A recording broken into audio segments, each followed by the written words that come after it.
90 రోజుల కోర్సు పూర్తి చేస్తే చాలు 100% ప్లేస్మెంట్ సపోర్ట్ తో సాఫ్ట్వేర్ జాబ్ మీ సొంతం. వెంటనే కోడ్ జ్ఞాన్ డెస్టినేషన్ ని సంప్రదించండి. నమస్తే విజయ మేడం. నమస్తే ఉషా. గర్ల్ ఫ్రెండ్ అబ్బాయిని చూసుకుంటే బాయ్ ఫ్రెండ్కి కానివ్వండి, హస్బెండ్కి కానివ్వండి, ఇలా అనుకుంటూ ఉంటారు వాళ్ళలో వాళ్ళే. అసలు ఏమి ఇచ్చి సాటిస్ఫై చేస్తాము, అసలు వీళ్ళకి ఏమి ఇవ్వాలి, అసలు వీళ్ళకి కావాల్సింది ఏంటి అంటే జనరల్గా అడుగుతున్నాను మేడం. అసలు ఆడవాళ్ళకి కావాల్సింది ఏంటి, వాళ్ళు ఏం ఎక్స్పెక్ట్ చేస్తారు? ఎక్స్పెక్టేషన్ వేరనుకోండి, అసలు కావాల్సింది ఏంటి ఆడవాళ్ళకి? ఆహా, ఎంతటి అంటే మగవాళ్ళ దృష్టిలో ఎంత క్లిష్టమైన ప్రశ్న. అందరికీ ఎంత అంటే ఏదో అంటారు కదా, ఎవరినైనా అర్థం చేసుకోవచ్చు కానీ ఆడవాళ్ళ మాటల్ని అర్థం చేసుకోలేము అంటారు. అట్లాగే మనసు లోతులు తెలుసుకోలేము, వాళ్ళలో అసలు వాళ్ళు ఏం ఆలోచిస్తున్నారో తెలుసుకోలేము అంటారు. అసలు నువ్వు ఇలా అడగగానే నాకు ఒక కథ గుర్తొచ్చింది ఉషా. దేంటి ఎప్పుడో చదివాను, బట్ నాకు అప్పుడే అసలు నచ్చింది అది. ఓకే. సో అంటే దాన్ని వాళ్ళు చెప్పిన విధానం చాలా బాగుందన్నమాట.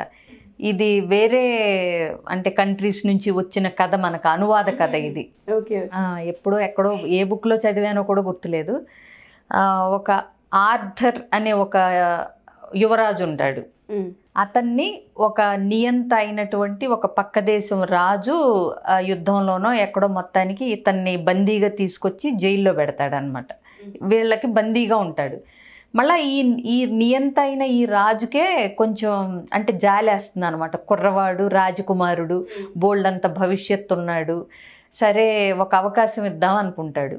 అనుకుని ఏం చేస్తాడంటే ఆ జైల్లోంచి మళ్ళీ తీసుకొచ్చి దర్బార్లో నిలబెట్టి, నిన్ను చూస్తుంటే నిన్ను అంటే చంపేయాలనిపించట్లేదు, అందుకని నీకు ఒక అవకాశం ఇస్తాను, నువ్వు ఒక ప్రశ్నకి జవాబు చెప్తే నిన్ను వదిలేస్తాను, అది నువ్వు వెంటనే కూడా చెప్పక్కర్లేదు, నీకు అంటే వాకప్ చేసుకోవటానికి తెలుసుకోవటానికి 1 సంవత్సరం టైం కూడా ఇస్తున్నాను అని చెప్తాడు. ఏమడుగుతాడురా బాబు అనుకుంటాడు ఇతను. అసలు నిజంగా ఆడవాళ్ళకి ఏం కావాలి?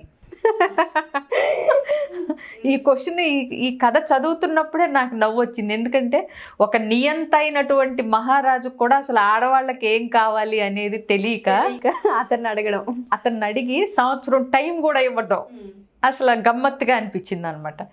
సో ఇతను సరే ముందు అసలు ఇతనికి ప్రస్తుతానికి ఆన్సర్ తెలవదు, గబుక్కున ఏం చెప్పాలో. సర్లే ఇప్పుడు ముందు చావు నుంచి అయితే 1 సంవత్సరం బయటపడతాం కదా, ఈ లోపల ఎవరో ఒకళ్ళు చెప్పకపోతారా అని చెప్పి సరే 1 సంవత్సరంలో జవాబుతో వస్తానని చెప్పి వెళ్తాడు. వెళ్ళి మన రీసెర్చ్ టైప్లో అందరినీ, ఆడవాళ్ళని లేకపోతే ఇవన్నీ గ్రూపులుగా అన్నీ డివైడ్ చేసి ఏదేదో అడుగుతాడు. కానీ ఎవరు చెప్పిన ఆన్సరు ఇతనికి నచ్చదు, సాటిస్ఫాక్షన్ ఇవ్వదు. అతనికే ఇవ్వనప్పుడు రాజుకు తీసుకొచ్చి కన్విన్స్ చేయలేడు కదా. సో ఈ లోపల ఒక మన పేదరాశి పెద్దమ్మ టైప్లో ఉంటారు కదా అక్కడ కూడా, అలాంటి ఆవిడ అంటుంది ఇక్కడ మామూలుగా ఒక రాక్షసి లాంటి ఆవిడ అంటే ఉంటుంది రాక్షసి. ఆవిడైతే ఎలాంటి క్లిష్ట ప్రశ్నలకైనా సమాధానం చెప్తుంది, నువ్వు ఆవిడని అడుగు అని చెప్తే కూడా రాక్షసిని ఇల్లు అడిగేదేంటి, ఆవిడ తెలివైన రాక్షసి, ఆవిడ దగ్గర దేనికైనా సమాధానం ఉంటుందని చెప్తుంది ఈవిడ. అయినా రాక్షసిని అడగటం ఏంటి, ఏం కావాలో ఆడవాళ్ళకని చెప్పి ఇతను ప్రయత్నాలు ఏవో చేస్తుంటాడు. ఇంకా చివరికి 2 రోజులే ఉండగా ఇక తప్పదు, ఇంకెళ్ళి ఆ తెలివైన రాక్షసిని అడగాల్సిందేను, ఇంకా ఆప్షన్ లేదనుకుని సరే ఈ పేదరాశి పెద్దమ్మని మళ్ళీ ఆ రాక్షసి ఎక్కడ ఉంటుందో కనుక్కుని అక్కడికి వెళ్తాడు. వెళ్తే సరే ఆవిడని మీ దగ్గర ఒక ప్రశ్నకి సమాధానం కావాలి అని ఈ క్వశ్చన్ ఏంటో చెప్తాడు. ఆడవాళ్ళకి నిజంగా అసలు ఏం కావాలండి ఆడవాళ్ళకి అని అడిగితే, ఈ రాక్షసి ఏం చేస్తుంది, నేను నీకు సమాధానం చెప్తాను, అది నీకు తృప్తిని అంటే నిన్ను సాటిస్ఫై చేస్తుంది, నువ్వు కన్విన్స్ అవుతావు, కానీ నీ ఫ్రెండ్ అయిన మంత్రి కుమారుణ్ణి నాకు ఇచ్చి పెళ్లి చెయ్యాలి అని అడుగుతుంది. ఇతను అవాక్ అవుతాడు. ఇట్లాంటి అందవిహీనంగా ఉన్న ఒక రాక్షస స్త్రీని నా స్నేహితుడైనటువంటి వాడిని, అంటే ఇతను యువరాజు కదా, మంత్రి కుమారుడు ఇతనికి ఫ్రెండ్ అనమాట. సో అతన్ని పెళ్లి చేయమని అడుగుతా ఉంది, వాడి జీవితాన్ని నాశనం చేయలేను నేను, సర్లే అని చెప్పి ఈ విషయం అంటే ఇతనితో పాటు అతను కూడా ఉంటాడు, వీళ్ళిద్దరూ ఫ్రెండ్స్ కదా, వీళ్ళిద్దరూ సంచారం చేస్తే ఈ క్వశ్చన్ కోసం ఇచ్చేస్తారు. ఈ అమ్మాయి అతన్ని ఇచ్చి పెళ్లి చేయమని అడుగుతుంది.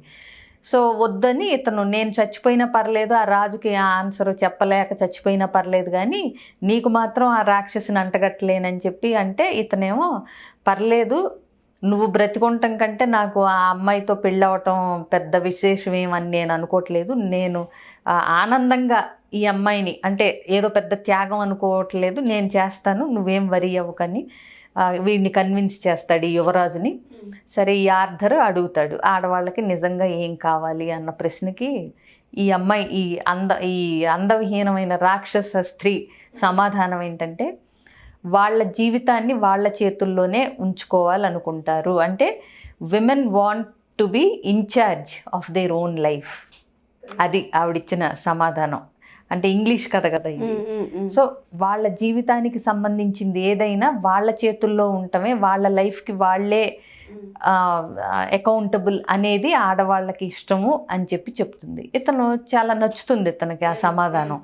ఇతను కాన్ఫిడెంట్గా సరే అని, ఇంకా రేపే ఆఖరి రోజు కదా, తర్వాత రోజు వెళ్ళి ఆ రాజు దర్బార్లోకి వెళ్ళి ఇట్లా మీరు అడిగిన ప్రశ్నకి ఆడవాళ్ళకి ఏం కావాలి అన్నదానికి వాళ్ళ జీవితాన్ని వాళ్ళ నిర్ణయానికే వదిలేయాలి, they should be the incharge of their own life అనేప్పటికీ ఆ రాజు కూడా కన్విన్స్ అవుతాడు.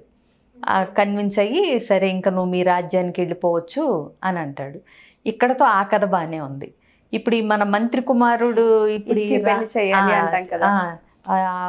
బాగా ధూమ్ధామ్ పెళ్ళవుతుంది. సరే వాళ్ళు రాత్రిపూట ఆ గదిలోకి వెళ్తున్నప్పుడు ఇతను ఇప్పుడు లోపలికి వెళ్ళి నేను ఇప్పుడు ఈ రాత్రి ఈ అందమైన ఈ అందవిహీనమైన రాక్షస స్త్రీతో ఉండాలి కాబోలు ఇక జీవితాంతం అనుకుంటూ వెళ్తాడు. వెళ్తే అక్కడ మంచం మీద ఒక అందమైన చక్కటి ఒక స్త్రీ ఉంటుందన్నమాట. మంచి యువరాణి స్టైల్లో ఉంటుంది. చూసి ఇతను అవాక్ అవుతాడు.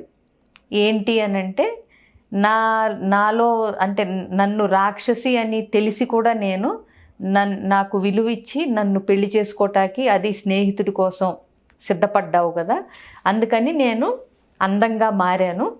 కానీ ఏంటంటే సగం మాత్రమే అందంగా ఉండగలను నేను, అంటే ఏంటి పగలు కానీ రాత్రి కానీ. సో నీకు చాయిస్ ఇస్తున్నాను, నేను పగలు అందంగా ఉండనా రాత్రి అందంగా ఉండనా, సగం టైం మాత్రం రాక్షసిలాగా ఉంటాను అని అడుగుతుంది. ఇప్పుడు ఇతను పగలు అందంగా ఉంటేనేమో చక్కగా ఫ్రెండ్స్ అందరికీ అందమైన భార్య అని పరిచయం చేసుకోవచ్చు, అంత బాగానే ఉంటుంది. రాత్రి కాపురం మాత్రం అందవిహీనంగా ఉన్న రాక్షసితో చెయ్యాలి. అలా అని పగలు రాక్షసిగా ఉండమంటే ఇంటికి వచ్చిన వాళ్ళందరూ జడుచుకుని చచ్చిపోతారు, ఏంటి ఈ రాక్షసి అని చెప్పి రాత్రిపూట బాగుంటుంది చక్కగా ప్రశాంతంగా అనుకుని, సరే అసలు ఈవిడ ఇచ్చిన ఆన్సరే ఎవరి జీవితానికి వాళ్ళు ఇన్ఛార్జ్ ఉండాలని కదా, సరే ఇతను మంత్రి కుమారుడు తెలివి తక్కువగా ఎందుకుంటాడు, సరే అంటాడు ఎప్పుడు ఎట్లా ఉండాలి, ఏ టైంలో అందంగా ఉండాలి, అందవిహీనంగా రాక్షసిలాగా ఉండాలి అనేది కూడా నీ చాయిస్కే వదిలేస్తున్నాను, నీకెప్పుడు ఎలా ఉండాలనిపిస్తే అలా ఉండు, చాయిస్ నీదే అంటాడు. అని అన్నప్పుడు ఆ అమ్మాయి ఏమంటుందంటే, నువ్వు చాయిస్ నాకే ఇచ్చావు చూడు, అది నాకు చాలా నచ్చింది. సో ఇప్పుడు నేను చాయిస్ నాదే కాబట్టి నేను 24 గంటలు అందంగానే ఉండటానికి ట్రై చేస్తాను అంటుంది. గ్రేట్ అసలు. సో ఇక్కడ కథలో మోరల్ ఏంటంటే మనకి, ఒకటి వాళ్ళ లైఫ్కి వాళ్ళే అకౌంటబుల్ ఇన్ఛార్జ్ అనేది వాళ్ళకు వదిలేసినప్పుడు వాళ్ళకు వచ్చే సాటిస్ఫాక్షను చాలా ఎక్కువ ఉంటుంది. ఇంకోటి ఆలోచించి ఆచితూచి అడిగేస్తారు. రెండోది చాయిస్ వీళ్ళకే ఇచ్చినప్పుడు ఎప్పుడు ది బెస్ట్గా ఉండటానికే ట్రై చేస్తారు. అవునా? ఇంకొకటి ఏంటంటే మనం ఇక్కడ ఈ కథలోంచి తెలుసుకోవాల్సింది, ప్రతి స్త్రీలోనూ ఒక రాక్షసి అనేది, ఒక గయ్యాళ్ళనో ఒక రాక్షసనో ఒక ఏదో ఒక కోణం అనేది, నెగిటివ్ కోణం అనేది ఉంటుంది. దాన్ని మేనేజ్ చేయగలిగితే భర్త ఆవిడ అందంగా ఉండటానికి ది బెస్ట్ ఇవ్వటానికి ట్రై చేస్తుంది అనేది ఈ కథలో మోరల్ అనమాట. సో ఒకటి ప్రతి స్త్రీలోనూ ఆ ఎక్కడో ఆ నెగిటివిటీ అనేది ఉంటుంది. ఇన్ఫ్యాక్ట్ మగవాళ్ళల్లో కూడా ఉంటుంది. ఇప్పుడు రెండూ ఉంటాయి, మంచి చెడు కలిపితేనే మనిషి. బట్ ఆడవాళ్ళల్లో ఉన్న నెగిటివిటీ ఏదైతే మనకు నచ్చదో అని మగవాళ్ళు అనుకుంటారో దాన్ని ఓపిక్గా కొంచెం మేనేజ్ చేసుకోగలిగితే ఆవిడ అందంగా ఉంటాకి ట్రై చేస్తుంది ఒకటి. 2, చాయిస్ ఆవిడకే ఇవ్వగలిగితే ప్రతి దాంట్లోనూ చాయిస్ ఇచ్చినప్పుడు ఆ రెస్పాన్సిబిలిటీ ఉంటుంది కాబట్టి ఎప్పుడు ది బెస్ట్ ఇవ్వటానికి ట్రై చేస్తారు. సో అందంగా ఉంటాకి ట్రై చేస్తారు, అందంగా ప్రవర్తించడానికి ట్రై చేస్తారు, యువతల వాళ్ళని ఎట్లా సంతోషపెట్టి సంతృప్తిపరిచి వాళ్ళ జీవితాన్ని ఆనందమయం చేయటానికి వీళ్ళ వంతు కృషి చేయటానికి ట్రై చేస్తారు. సో ఇది ఈ కథలో మోరల్ అన్నమాట, నీతి. Thank you ma'am, thank you so much.